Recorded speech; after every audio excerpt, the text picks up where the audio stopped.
নমস্কার, আমি সুস্মিতা। ক্রিয়েটিভ আর সিম্পল লাইফস্টাইলে আপনাদের সকলকে স্বাগত জানাই।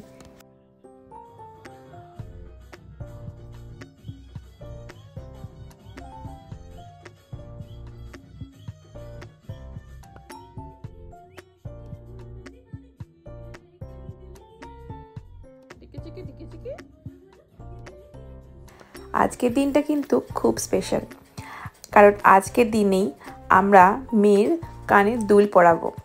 তো এখানে কিং অফ রাশিয়া যে মলটা রয়েছে সেখানেই আছে ক্ল্যারেন্স, সেখানে আজকে আমরা যাব। কোনো প্ল্যানিং ছিল না, মানে অনেকদিন ধরেই আমরা ভাবছিলাম এই কান ফুটো করবো, এই কানের দুল পরাবো, কিন্তু ভীষণভাবে ভয় পাচ্ছিলাম কারণ মেয়ে তো বিশাল কাঁদবে। আর আমি তো জানি আমার মেয়েটা বিশাল কাঁদবে। তো আমরা একবার এসে জিজ্ঞেস করেছিলাম, তো তারপর আজকে হঠাৎ করেই আমরা দুজনে মিলে ভাবলাম যে আজকে তো সেরকম কিছু নেই, তো চলো আজকে এই বড় কাজটা করে ফেলি। তো এখানে যে কানের দুলটা পরানো হবে, তো এখানে অনেক রকমের স্টাইলের আছে, ছোট বড় অনেক রকম স্টাইলের। তো আমরা যেটা পরাবো সেটার মধ্যে গোল্ড আছে আর একটা পাথর আছে। তো গোল্ডের জন্য এই দামটা নেবে $80 মতো লেগেছিল, দুটো মিলিয়েই $80। তো এখানে তো এখন কিছু জাস্ট সাইন ফাইন করতে হচ্ছে এবং ওনারাই গান শটের সাহায্যে এটা কানে ফুটোটা করবে এবং সেই সাথেই কানের দুলটাও পরিয়ে দেবে।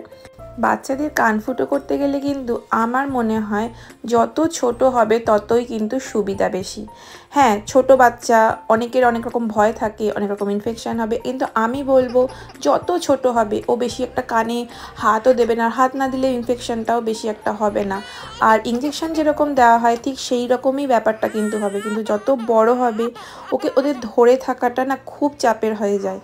তো আমরা 1 বছর বয়স থেকেই ভেবেছিলাম যে করাবো, আমি তো সবার আগেই করাবো ভেবেছিলাম, কিন্তু মানে মেয়েদের তো এই কান ফুটোটা করতেই হয়, না হলে বড় অবস্থায় সে তো কানের পরতে পারবে না। কিন্তু এই যে ওর বাবার যা অবস্থা, তো এইসব দেখে টেকে কান্নাকাটি করবে, এইসব দেখে আমরা খালি ডেট চেঞ্জ করছিলাম যে কবে করব। তো যাই হোক, ভয়ঙ্কর একটা এক্সপিরিয়েন্স, সারাটা রাত কেঁদেছিল। হ্যাঁ, মানে খাওয়া দাওয়া তো মাথায় উঠে গেছিলো যাই বলুন। তো খুব ভয়ঙ্কর একটা, মানে আমি ভিডিও করেছি ঠিকই, কিন্তু সত্যি বলছি আমি বেশি একটা করতে চাইছি, মানে পারছিলাম না, নিজেরই এত খারাপ লাগছিল। যাই হোক, তো একটা ভয়ঙ্কর কাজ হয়ে গেল। আজ পরের দিন এখন বসেছি যে মার বাড়ি থেকে যে জিনিসপত্র আমি সমস্ত কিনেছি বা পেয়েছি সেইগুলো সব আপনাদের সাথে একটুখানি ভাবলাম শেয়ার করি। তো দুটো বেড কভার এনেছিল, মারা ইন্ডিয়া গেছিলো, সেইটাই নিয়ে এসেছিলো, আমি একটুখানি দেখিয়েছিলাম, আবার আপনাদের দেখাচ্ছি। আর একটা কুর্তি মতো কিনেছি আমি ওখান থেকে, ওই গ্লোবাল মলে গেছিলাম সেখান থেকে। আর এই ইয়েলো কালারের চুড়িদারটা আমার মা নিয়ে এসেছিলো ইন্ডিয়া থেকে। অনেক বছর পর আমি বলতে পারেন এই ইন্ডিয়ার তৈরি কোনো ড্রেস আমি পরছি। সুতির ড্রেস, ভীষণ সুন্দর আর এত পাতলা ছিল। আর অনেক দিন পর আমি একটা ইয়েলো কালারের ড্রেস পরছি, আমার ভীষণ পছন্দের রঙটা হয়েছিল। আর কিছু নাইটি নিয়ে আসা হয়েছিল 6টা মতো, তো দুটো একটা আমি পরে আছি এখন, আর একটা অলরেডি মার ওখানে রেখে দিয়ে এসেছি। আর এই 4টে ছিল, এই 3-4টে মতো রেখে দিয়েছি আমার কাছে।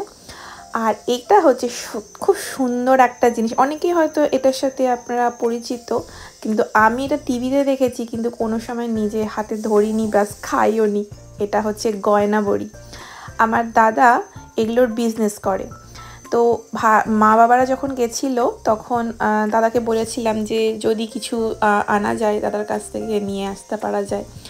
তো এত সুন্দর দেখতে, খাবো কি, দেখে তো মনে হয় সাজিয়ে রাখতে ইচ্ছা করছে। এত সুন্দর, আর এত সুন্দর প্যাকেজিং করে নিয়ে আসা হয়েছে, এত সুন্দরভাবে সাজানো রয়েছে, একটুকু ভাঙেনি। এটা কিন্তু অনেক দিন, মানে মার বাড়ি থেকে ফিরে আসার পর আমি অনেকগুলো, মানে 1 মাস হয়ে গেছে, হ্যাঁ 1 মাস পর কিন্তু আমি এই ভিডিওটা করছি, এবং এখনও কি সুন্দর পরিষ্কার পরিচ্ছন্ন হয়ে আছে, ভাঙেনি, প্লাস কোনো রকম খারাপও হয়নি, নষ্টও হয়ে যায়নি। তো এই দুটো একটু মুকুটের মতো, তাই জন্য ওই বড়ো মতো সে ওরকম বাক্সেতে, আর এখানে একটু ছোট ছোট সাইজের, মানে আমার ধরতেও ভয় লাগছে, আমি এটাকে খাবো কি, ভাজতেই তো আমার ভয় লাগবে। ভয় থেকে বড় কথা, এত সুন্দর মানুষজন এত সুন্দর জিনিসটা বানায়, এটাকে খায় কী করে, মনে হতে হয় সাজিয়ে রাখি, এতটাই সুন্দর। তো আমি কখনো এগুলো খাইনি, মানে এই বড়িগুলো, গয়না বড়ি আমি খুব টিভিতে দেখেছি, আর কীভাবে বানাতে হয় সেটাও দেখেছিলাম, কিন্তু এখানে আমি কীভাবে বানাবো সেসব তো মানে সাহসে কুলায় না। যাই হোক, যখন ভাজবো আপনাদের সাথে শেয়ার করব। এত সুন্দর একটা জিনিস। থ্যাংক ইউ দাদা, এই ভিডিওটা যদি তুই দেখিস তাহলে মানে খুব সুন্দর একটা জিনিস আমাকে দিয়েছিস। এছাড়াও দাদার কাছ থেকে নলের গুড়, গাওয়া ঘি থেকে শুরু করে অনেক কিছু জিনিস নিয়ে এসেছিলাম। আর অনেক কিছু জিনিস ও বিক্রিও করে, যেরকম অনেক রকম ধরনের চাল, চা পাতা, এগুলো সব কিছুই ও বিক্রি করে। তো তারপরে আমি কিছু বলতে দুটো সন্দেশের ছাঁচ নিয়েছি, যেরকম চন্দ্রপুলি, তারপরে জল ভরা। তো এগুলো বাবাকে বলেই দিয়েছিলাম নিয়ে আসতে। আর এগুলো তো দেখেও ছিলেন। আর মার কাছে যে অনেকগুলো কালেকশান এনেছিল মা, তার মধ্যে থেকে আমি 3টে চুজ করে আমার জন্য নিয়ে এসেছি। একটা মাল্টি কালার, একটা কালোর মধ্যে, আর একটা ব্লু, একটু ডার্ক ব্লু, তাই দেখে হট করে মনে হবে যেন ব্ল্যাক। তো যাই হোক, এই কালো ব্যাপক সুন্দর কালেকশান ছিল, আমার ভীষণ পছন্দের, প্রত্যেকটাই লেগেছে। এবার কোথায় যে পরবো সেটাই জানি না, কারণ এখানে ইভেন্ট বলতে খুব হাতে গোনা, আর পুজো পারপাসেই শুধু পরা। যাই হোক, মেয়েরা এই গয়নাগাটি, ব্যাগ, জুতো, সাজাগোজার জিনিস, এইগুলো তো দেখলে হামলে ওঠে, আমিও তার ব্যতিক্রম নই। আর এটা ছিল একটা গিম্বল, যেটা আমার ভাই আমাকে আজকে এবারে দিয়েছে। আর এটা আমার অনেক দিনের ইচ্ছে ছিল। তারপরে ভাই প্রথমে আমাকে দিয়ে মা, বাবা, ভাই সবাই মিলেই আমাকে দিয়েছিল একটা ওয়াফেল মেকার। কিন্তু এই ওয়াফেল মেকারটা অলরেডি আমার কাছে আছে, সেই জন্য আমি বললাম দেখ ওয়াফেল মেকারটা যদি পাল্টানো যায়। তো তাই বললাম, যে ভাই বললো যে তোর তাহলে কী দরকার, তাহলে সেটা বল। আমি যে দেখ, দরকারি বলতে এই মুহূর্তে কিচেনের তো সেমন কিছু না, তবে এই মুহূর্তে আমার একটা গিম্বলের খুব ইচ্ছে। তো যদি ভালো দেখে যদি হয়, ঠিকঠাক দামের মধ্যে হয়, তো এটা দেওয়া যেতে পারে। তো এটা যখন ইউজ করব, আমি যদি পারি তো দেখাবো, কারণ এটা দিয়েই তো আমি ভিডিওগুলো করব, তাই হয়তো জানি না কীভাবে আমি আপনাদের দেখাবো, তবে চেষ্টা করব দেখানোর। কারণ আমি নিজেই এখন এটাকে নিয়ে অনেক রিসার্চ চলবে, যে আমি এটা কীভাবে অ্যাক্সেস করতে হয়। ভাই একটু দেখিয়েছিল, তাও নিজে হাতে দেখব।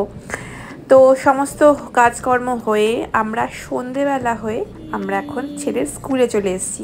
স্কুলের একটা অডিটোরিয়ামে আমরা সবাই এখন বসে আছি, ওয়েট করছি। আর আজকে এই ইভেন্টটা হচ্ছে অ্যাকচুয়ালি স্প্রিং আসছে, তো স্প্রিং কনসার্ট টাইপের একটা সেলিব্রেশন হচ্ছে। তো এখানে 5th গ্রেড আর 6th গ্রেড রয়েছে। আমার ছেলে এখানে গান গাইবে, আর এখানে নানারকম বিভিন্ন ধরনের বাদ্যযন্ত্রের সাহায্যে এগুলো এত সুন্দরভাবে সবাই প্রেজেন্ট করছিল। তো সবাই প্যারেন্টসরা 6th গ্রেড আর 5th গ্রেডের সব প্যারেন্টসরাও সবাই বসেছে। আর মেয়েকে দেখেছেন শান্তভাবে বসে বসে কিন্তু সমস্ত কিছু পার্টিসিপেট করছে, যারা সবাইকে দেখছে। আজকে আর কান্নাকাটি নেই, কালকে যা হারে কেঁদেছে, আজকে আর কান্নাকাটি নেই। তবে হ্যাঁ, কানে খুব ব্যথা, তো কানে একদম হাত দিতে দিচ্ছে না। আর দেখতে দেখতে ওই যে দূরে আমার ছেলে চলে এসছে, ব্লু কালারের প্যান্ট। চলুন তাহলে আজকের এই ভিডিওটা এখানেই শেষ করছি। কেমন লাগলো আজকের এই ভিডিওটা আপনারা কিন্তু অবশ্যই কমেন্টে জানাবেন। যদি ভালো লাগে ছোট দেখে একটা লাইক আর শেয়ার করে দেবেন। আর অবশ্যই সাবস্ক্রাইব করবেন, যাতে যখনই আমি কোনো ভিডিও রাখবো আপনাদের কাছে সবার আগে পৌঁছায়। আপনারা সবাই খুব ভালো থাকবেন, সুস্থ থাকবেন, আর অবশ্যই অন্যদের সুস্থ থাকতে সাহায্য করবেন। নমস্কার।